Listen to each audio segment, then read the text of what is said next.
स्वागत है आप सभी का जनरल ऑर्डर नंबर 4। देखो, हमने अपनी पिछली वीडियो में स्टार्ट किया था ऑर्डर नंबर 6 को, जो बात करता है प्लीडिंग के बारे में। तो अब ये प्लीडिंग होती क्या है, प्लीडिंग कोर्ट में कौन सबमिट करता है, प्लीडिंग का वेरिफिकेशन कैसे किया जाता है, प्लीडिंग के ऊपर सिग्नेचर किसका होता है, प्लीडिंग के फंडामेंटल रूल्स क्या हैं, ये सारी की सारी चीजें हमने अपनी पिछली वीडियो में कवर की। बट कुछ रूल्स ऐसे थे जिनको हमने अपनी पिछली वीडियो में कवर नहीं किया था, सो उन रूल्स को हम इस वीडियो में कवर करेंगे, जो है रूल नंबर 16, 17, 18, जो हमें बताते हैं कि अगर केस की पार्टीज को प्लीडिंग में कोई भी अमेंडमेंट करना हो या कोई ऑल्टरेशन करना हो, या फिर कोर्ट को खुद अपने ओन मोशन पर ऐसा लगता हो कि प्लीडिंग में कुछ ऑल्टरेशन या कुछ अमेंडमेंट किया जाना है, तो वो कैसे होगा। वो ये रूल्स बताते हैं जिसको हम इस वीडियो में पढ़ेंगे। So let's start with the video.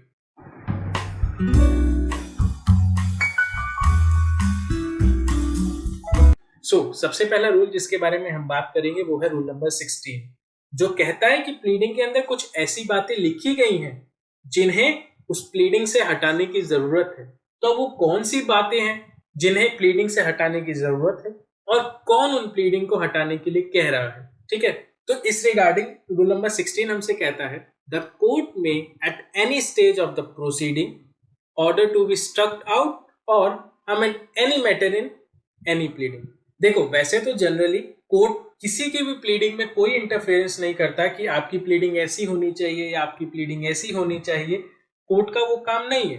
But आप जब अपनी प्लीडिंग कोर्ट के सामने लेकर जाते हैं और उस प्लीडिंग में कोर्ट को ऐसा लगता है कि नहीं, कुछ बातें ऐसी हैं जो इस प्लीडिंग में लिखी गई हैं जो नहीं होनी चाहिए थी, तो कोर्ट क्या करेगा, कोर्ट उन प्लीडिंग को स्ट्राइक आउट कर देगा, यानी कि उनको हटा देगा या फिर उन्हें अमेंड करने के लिए कहेगा। ठीक है, अब वो कौन सी बातें हैं जिनको कोर्ट हटा रहा है या अमेंड करने के लिए कह रहा है, तो वो ये 3 बातें हैं।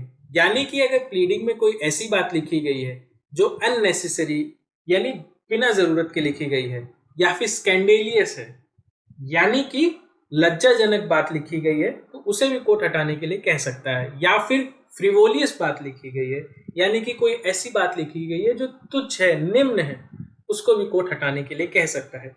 या फिर अगर कोई ऐसी बात है जो वेक्सेशियस है यानी अफसोसजनक बात है जो नहीं होनी चाहिए थी, वो भी लिख दी गई है, तो कोर्ट उसे भी हटाने के लिए कह सकता है या फिर खुद ही हटा देगा। ठीक है, या फिर प्लीडिंग में कोई ऐसी बात लिखी गई है जो कोर्ट में ट्रायल चल रहा है, उस ट्रायल के रिजल्ट में कहीं ना कहीं एक पक्षपात लेकर आए, तो उसे भी कोर्ट क्या करेगा, उस प्लीडिंग से हटा देगा। ठीक है, या फिर प्लीडिंग में कोई ऐसी बात लिखी गई है जो कोर्ट के अंदर चल रहे ट्रायल को क्या करेगा, डिले करने की कोशिश करेगा या फिर डिले करेगा, उसको भी कोर्ट क्या करेगा, स्ट्राइक आउट कर देगा, हटा देगा प्लीडिंग में से।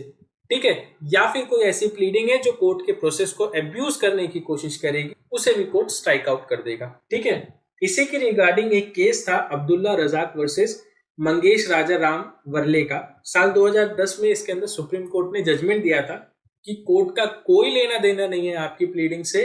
कोर्ट का ये काम नहीं है कि आपको बताए कि आपको प्लीडिंग किस तरीके से बनानी है। बट अगर आप प्लीडिंग में कोई ऐसी बातें लिखेंगे जो इनके अंदर फॉल करती हैं, तो कोर्ट उन्हें स्ट्राइक आउट कर देगा या फिर अमेंडमेंट करने के लिए कहेगा। ठीक है, तो अब हम बात करते हैं रूल नंबर 17 की। तो देखो, रूल नंबर 17 बात करता है अमेंडमेंट ऑफ प्लीडिंग के बारे में, यानी कि प्लीडिंग के अंदर अमेंडमेंट कैसे की जाएगी। बट अभी तो हमने देखा रूल नंबर 16 में, तो रूल नंबर 16 में और 17 में फर्क क्या है। तो देखो, जहां आपने अपनी प्लीडिंग में कोई ऐसी बात लिख दी है जो नहीं होनी चाहिए थी कोर्ट के हिसाब से, तो कोर्ट वहां पर आपकी प्लीडिंग में से वो हिस्सा हटा देगा, यानी कि वो हिस्सा अमेंड कर देगा। तो कोर्ट जब आपकी प्लीडिंग में से कुछ अमेंडमेंट करता है, कुछ चीज हटाता है, तो वो रूल नंबर 16 में कवर होती है। बट आप अपनी प्लीडिंग में खुद कुछ हटाते हैं या फिर कुछ ऐड ऑन करते हैं, तो वो रूल नंबर 17 में कवर होता है।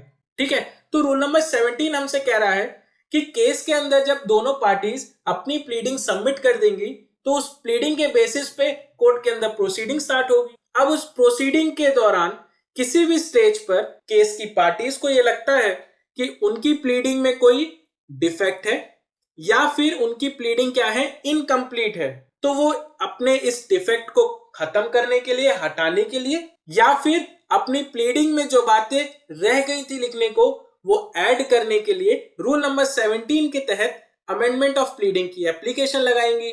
ठीक है, अब जब एप्लीकेशन वो लोग लगाएंगी तो ये कोर्ट की डिस्क्रिशन है कि उस एप्लीकेशन को अलाउ करे या ना करे। अगर वो अमेंडमेंट की एप्लीकेशन जस्टिफाइड है, रीजनेबल है, तो वहां पर कोर्ट अलाउ कर देगा उस अमेंडमेंट की एप्लीकेशन को। बट अलाउ करने से पहले कोर्ट ये भी देखेगा कि जिस अमेंडमेंट की बात उस एप्लीकेशन में करी गई है, क्या वो कंट्रोवर्सी जो पार्टीज के बीच में है उसके रिलेटेड है।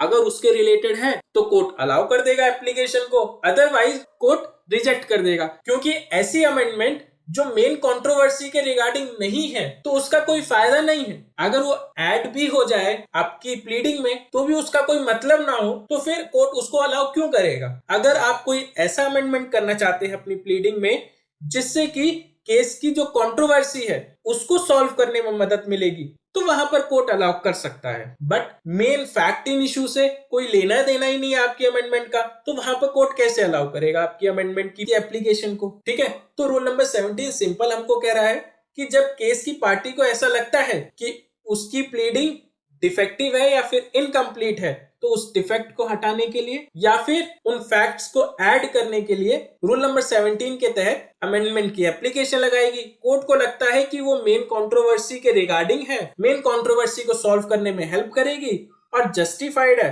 तो कोर्ट उस एप्लीकेशन को अलाउ कर देगा। बट ऐसी प्लीडिंग कोर्ट की प्रोसीडिंग के दौरान ही सबमिट की जानी चाहिए, क्योंकि अगर कोर्ट के अंदर उस केस के रिगार्डिंग एक बार ट्रायल स्टार्ट हो गया तो उसके बाद उस केस में अमेंडमेंट की प्लीडिंग आप नहीं लगा सकते, ऐसा रूल नंबर 17 का प्रोवाइजो हमसे कहता है। बट ये प्रोवाइजो हमसे ये भी कहता है कि अगर ट्रायल के स्टार्ट होने के बाद आपके पास कुछ ऐसे फैक्ट्स आए जो आपको पहले नहीं पता थे जब आप अपनी प्लीडिंग कोर्ट में सबमिट कर रहे थे, और कोर्ट को इस बात पे विश्वास हो जाता है, तो वहां पर कोर्ट आपको अलाउ कर सकता है ट्रायल स्टार्ट होने के बाद भी कि आप अपनी प्लीडिंग में अमेंडमेंट कर लें। ठीक है, तो अब हम बात करते हैं कि वो कौन सी सिचुएशंस हैं जिन सिचुएशन में कोर्ट आपकी एप्लीकेशन को रिफ्यूज कर सकता है। तो ऐसी टोटल 4 सिचुएशन है, जिनमें से पहली सिचुएशन हमें कहती है कि पार्टीज के बीच में जो कंट्रोवर्सी है उस कंट्रोवर्सी के रिगार्डिंग अगर आपकी अमेंडमेंट नहीं है या फिर आपकी अमेंडमेंट ऐसी नहीं है जो उस कंट्रोवर्सी को सॉल्व करने में हेल्प करे, तो कोर्ट ऐसी अमेंडमेंट को अलाउ नहीं करेगा। ठीक है, उसके बाद सेकंड सिचुएशन हमें कह रही है कि अगर आप अपनी प्लीडिंग में कुछ ऐसा अमेंडमेंट करना चाहते हैं जिसके होने से आपके केस का फंडामेंटल कैरेक्टर ही चेंज हो जा रहा है, तो वहां पर कोर्ट आपकी अमेंडमेंट की एप्लीकेशन को अलाउ नहीं करेगा। ठीक है, फॉर एग्जाम्पल एक ए पर्सन है, वो किसी बी पर्सन के अगेंस्ट केस फाइल करता है कि सर मेरी एक प्रॉपर्टी है, उस प्रॉपर्टी के ऊपर बी ने जबरन कब्जा करके मुझे उस प्रॉपर्टी से हटा दिया है। ठीक है, अब ऐसी प्लीडिंग जब ए ने कोर्ट में सबमिट कर दी, उसके बाद वो एक अमेंडमेंट की एप्लीकेशन लगाता है जिसमें वो कहता है कि सर ये जो प्रॉपर्टी है ना वो बी की ही है, मैं इस प्रॉपर्टी पर एज ए किराएदार रह रहा था और बी ने मुझे बिना नोटिस दिए अचानक से ये प्रॉपर्टी पर कब्जा करके मुझे वहां से हटा दिया, तो अब मुझे इस प्रॉपर्टी के ऊपर दोबारा से पोजीशन दिलाओ। ठीक है, तो देखो अब ए अपनी प्लीडिंग में क्या कह रहा है, ए अपनी प्लीडिंग में कह रहा है कि वो प्रॉपर्टी का ओनर है, और अपनी अमेंडमेंट की एप्लीकेशन में कह रहा है कि वो प्रॉपर्टी के ऊपर एज ए किराएदार रह रहा है। तो देखो यहाँ पर ए की प्लीडिंग में और उसकी अमेंडमेंट की एप्लीकेशन में जमीन आसमान का फर्क है। अगर कोर्ट ए की एप्लीकेशन को अलाउ कर देगा तो ए अपनी प्लीडिंग के थ्रू जो केस लेकर आया था उस केस का पूरा फंडामेंटली चेंज हो जा रहा है। तो अब यहाँ पर इस सिचुएशन में कोर्ट ए की इस अमेंडमेंट वाली एप्लीकेशन को अलाउ नहीं करेगा। ठीक है, उसके बाद थर्ड सिचुएशन हमें कह रही है कि अगर आप अपनी प्लीडिंग में कुछ ऐसा अमेंडमेंट करना चाहते हैं जिससे कि किसी थर्ड पर्सन का या अपोजिट पार्टी का लीगल राइट उससे छिन जाएगा, तो वहां पर भी कोर्ट आपकी अमेंडमेंट की एप्लीकेशन को अलाउ नहीं करेगा। उसके बाद फोर्थ सिचुएशन कह रही है कि अगर आपने अपनी प्लीडिंग को अमेंड करने के लिए जो एप्लीकेशन लगाई है वो गुड फेथ में नहीं लगाई है, यानी कि आपने इस इंटेंशन से लगाई है कि कोर्ट की प्रोसीडिंग डिले हो सके, तो वहां पर भी कोर्ट उस अमेंडमेंट की एप्लीकेशन को अलाउ नहीं करेगा। ठीक है, तो हमने ये जान लिया कि कोर्ट किन सिचुएशन में अमेंडमेंट की एप्लीकेशन को रिजेक्ट करेगा। अब हम ये देखते हैं कि अमेंडमेंट की एप्लीकेशन लगाएगा कौन। तो देखो जनरली तो प्लेंटिफ या डिफेंडेंट जिसे भी अमेंड करना होता है अपनी प्लीडिंग को वो एप्लीकेशन लगाता है। बट जहां एक से ज्यादा प्लेंटिफ या एक से ज्यादा डिफेंडेंट होते हैं तो उनमें से कोई एक भी अपनी प्लीडिंग को अमेंड करने के लिए एप्लीकेशन लगाएगा तो काम चलेगा, और अगर चाहें तो सारे मिलके भी अपनी अमेंडमेंट की एप्लीकेशन लगा सकते हैं। ठीक है, तो प्लीडर ने अपनी प्लीडिंग को अमेंड करने के लिए एप्लीकेशन लगा दी रूल नंबर 17 के तहत। अब उस एप्लीकेशन को एक्सेप्ट करना या रिजेक्ट करना वो कोर्ट का काम है। अब सपोज करो कोर्ट ने उस एप्लीकेशन को रिजेक्ट कर दिया, तो उस रिजेक्शन के ऑर्डर के अगेंस्ट क्या पार्टीज अपील में जा सकती हैं? तो देखो यहां पर कोर्ट के इस ऑर्डर को डिक्री नहीं माना गया है, तो इसलिए इस ऑर्डर के अगेंस्ट पार्टीज अपील में नहीं जा सकती हैं। बट हाँ, अगर सपोज करो कि कोई एक ए पर्सन है जिसने किसी बी पर्सन के अगेंस्ट कोर्ट में केस फाइल किया हुआ है। अब उस केस में ए को अपनी प्लीडिंग के अंदर कुछ अमेंडमेंट करना है जिसके लिए उसने एप्लीकेशन लगाई। अब उस कोर्ट ने उस एप्लीकेशन को रिजेक्ट कर दिया और उसके बाद इस केस के अंदर अपना जजमेंट सुना दिया जो इस ए पर्सन के अगेंस्ट आया है। अब इस ए को ऐसा लगता है कि ये जो जजमेंट उसके अगेंस्ट आया है ना, वो केवल इसलिए आया है क्योंकि कोर्ट ने इस अमेंडमेंट की एप्लीकेशन को रिजेक्ट कर दिया है। तो अब यहां पर ए इस ऑर्डर के अगेंस्ट अपील में तो नहीं जा सकता, बट इस जजमेंट के अगेंस्ट वो अपील में जा सकता है और इस ऑर्डर को अपने अपील का बेस बना सकता है। यानी कि वो ये कह सकता है कि सर ये जो जजमेंट आया ना वो मेरे अगेंस्ट इसलिए आया है क्योंकि लोअर कोर्ट ने मेरे अमेंडमेंट की एप्लीकेशन को अलाउ नहीं किया। ठीक है, तो आप केवल इस ऑर्डर के अगेंस्ट अपील में नहीं जा सकते। हालांकि इस ऑर्डर के अगेंस्ट आप रिवीजन में जा सकते हो, बट रिवीजनल कोर्ट इस मैटर में जनरली इंटरफेयर नहीं करते। ठीक है ना। उसके बाद अगला पॉइंट हमसे कह रहा है कि जब कोई भी पार्टी अपनी प्लीडिंग को अमेंड करने के लिए एप्लीकेशन लगाती है तो कोर्ट की ये ड्यूटी है कि वो दूसरी पार्टी को नोटिस जरूर भेजे, जिससे कि उसको भी अपॉर्चुनिटी मिले कि जिस पार्टी ने प्लीडिंग को अमेंड करने की एप्लीकेशन लगाई है उसके अगेंस्ट वो ऑब्जेक्शन कर सके। ठीक है, यानी कि ए ने बी के अगेंस्ट कोर्ट में केस फाइल किया। अब ए चाहता है कि उसने जो प्लीडिंग लगाई थी उसमें कुछ अमेंडमेंट हो जाए, उसने उस रिगार्डिंग एप्लीकेशन भी लगाई। तो एप्लीकेशन लगाने के बाद कोर्ट की ये ड्यूटी है कि कोर्ट बी को नोटिस भेजे कि ए अपनी प्लीडिंग में अमेंडमेंट करना चाहता है, क्या आपको इससे कुछ एतराज है? तो अब यहाँ पर अगर बी को कुछ प्रॉब्लम होगा, कुछ ऑब्जेक्शन होगा, तो वो कोर्ट के सामने रखेगा, कोर्ट उस पर विचार करेगा और उसके बेसिस पे अमेंडमेंट की एप्लीकेशन को एक्सेप्ट करेगा या फिर रिजेक्ट करेगा। ठीक है, उसके बाद अगला पॉइंट कह रहा है कि कोर्ट जब अमेंडमेंट की एप्लीकेशन को एक्सेप्ट करेगा या फिर रिजेक्ट करेगा तो वो ऐसा क्यों कर रहा है उसका रीजन राइटिंग में रिकॉर्ड करेगा। ठीक है, तो अब हम बात करते हैं कि अमेंडमेंट कितने प्रकार का होता है, कितने टाइप का होता है अमेंडमेंट। तो देखो जनरली दो ही तरीके का अमेंडमेंट होता है, एक होता है कंपलसरी अमेंडमेंट और एक होता है ऑप्शनल अमेंडमेंट। जब ऑपोजिट पार्टी ये कहे कि आपको अपनी प्लीडिंग में ये अमेंडमेंट करना है और कोर्ट उस एप्लीकेशन को अलाउ कर दे तो वो होता है कंपलसरी अमेंडमेंट। और जब आप अपनी प्लीडिंग में खुद चाहते हैं कि कुछ अमेंडमेंट हो और वहां पर कोर्ट अलाउ करता है तो उसे कहते हैं ऑप्शनल अमेंडमेंट। ठीक है, यानी कि फॉर एग्जांपल कोई एक ए पर्सन है, उसने किसी बी पर्सन के अगेंस्ट कोई केस फाइल किया। अब उस केस में ए ने अपनी प्लीडिंग दाखिल करी, बी ने अपनी प्लीडिंग दाखिल करी। अब बी ने जो अपनी प्लीडिंग दाखिल करी है ना उसमें कुछ फॉल्ट लग रहा है ए को। ठीक है, तो अब यहां पर कोर्ट में ए एप्लीकेशन लगाएगा कि सर ये जो बी की प्लीडिंग है ना इसमें ये फॉल्ट है, इसको ठीक किया जाए। अब यहां पर कोर्ट को लगता है कि ए ठीक कह रहा है तो ए ऑर्डर करेगा बी को कि आप अपनी प्लीडिंग में ये चीजों को अमेंड करिए। तो अब यहां पर बी कोर्ट के ऑर्डर पर जब अपनी प्लीडिंग को अमेंड करेगा तो उसे हम कहते हैं कंपलसरी अमेंडमेंट।